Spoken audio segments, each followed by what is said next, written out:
Hey folks, it is Thursday, the 18th of August, and here is your news today. Just wanted to clarify a few bits about the channel. Again, just some comments in the channel yesterday. I want to just make sure everyone's aware what this channel is all about.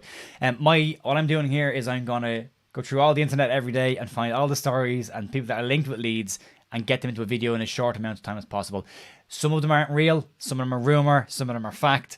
It's just about getting all the news. I will usually give my opinion whether I think it's real or BS, but that's what I will do. So if I do say something, I'm not in the know. I'm not connected to anybody. I've said that before. It's just getting the information that's out there into one tidy little place that you can consume when you're having a cup of coffee. That's the plan. So let's crack on with them before we run over time. So first one is Dean Jones has reported this morning with Give Me Sport that Leeds are looking at signing Dortmund's left full Raphael Guerreiro. He had 28-year-old has had 191 appearances for the club and 71 goals and has been capped 56 times by Portugal. It is unusual to see anybody else be linked with a Portuguese player who isn't Wolves. They just seem to sign all the Portuguese players. So what they're saying here is there's a possibility of a loan option initially with a buying option at the end of it. With the World Cup coming up again, players are trying to get into their squads and this is going to start freeing players up. We are at that point. We said it last night on a live stream with the American and Leeds podcast.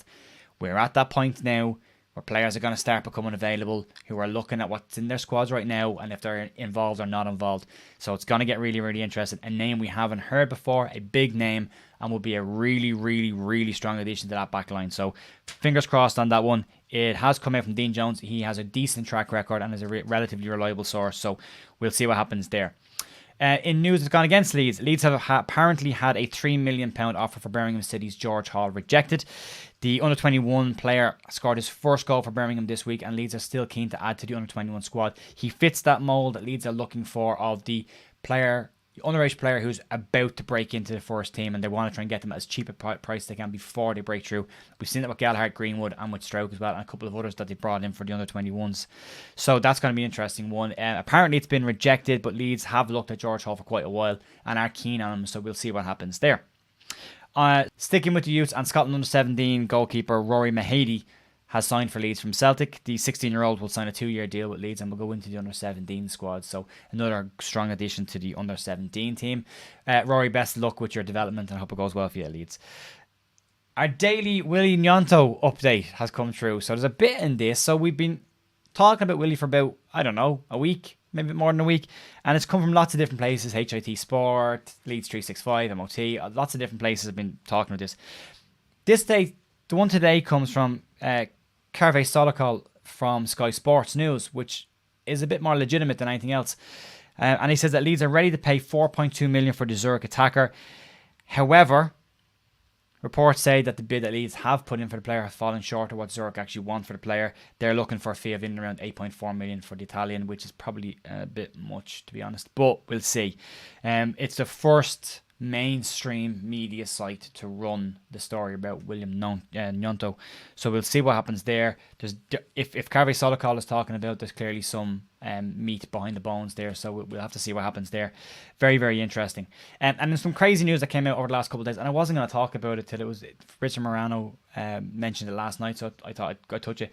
Leeds are not interested in selling Ilian Meslier to Manchester United, who apparently were interested in the goalkeeper, and they were looking at a fee of around £7 million. Are you mad? 7 million. Apparently he is rated at being untouchable in the Leeds squad right now and is a vital part of the overall project that Leeds are trying to do here, and he's part of the long-term plan. So Meslier is going nowhere. Good. He shouldn't be going anywhere. I'm delighted with that news. No more outgoings currently. There is talk of Ian Poveda going out on loan, but nothing as of yet. Mateus Begoots is still within the squad as well, hasn't left either. So there's it's a bit quieter than it has been, but the names that are being linked with Leeds are getting thinner and smaller. But it's really, really interesting. I think Raphael Guerreiro would be a smashing signing, and I think Willy Gnonto is looking more and more likely the player that Leeds are going to move for as an attacker. The Doom merchants were out in force on Twitter yesterday, attacking our owners and board members and our manager because we haven't signed players yet. Transfer window isn't closed until it's closed. We signed Dan James on the last day of the transfer window, and we signed Raphinha on the last day of the transfer window. So 2 positions to fill. I don't think we'll fill both. I think we'll get one. Personally, I hope it's a left back. Currently, we're scoring goals. Even without Bamford, we're scoring goals. I personally think a left back is the priority, and I would like to see us go out and get somebody with the calibre of Raphael Guerreiro. Junior Firpo, as much as I would like to see him thrive this year and improve. His injury record's appalling, and if he's not suspended, he's injured. So we really need a quality left back there to back it up. So that's what's going around today, folks. Let me know in the comments what you think of the links. Over in the community tab, there is a link for last night's live stream with the American Leeds podcast. You can have to check that out if you want to have a look at that as well. And Jesse Marsh's press conference, I think it's either later on today or tomorrow for Sunday's game. We will do a match day review with the news video when that's done. All right, thanks for popping by. I'll see you tomorrow. Bye.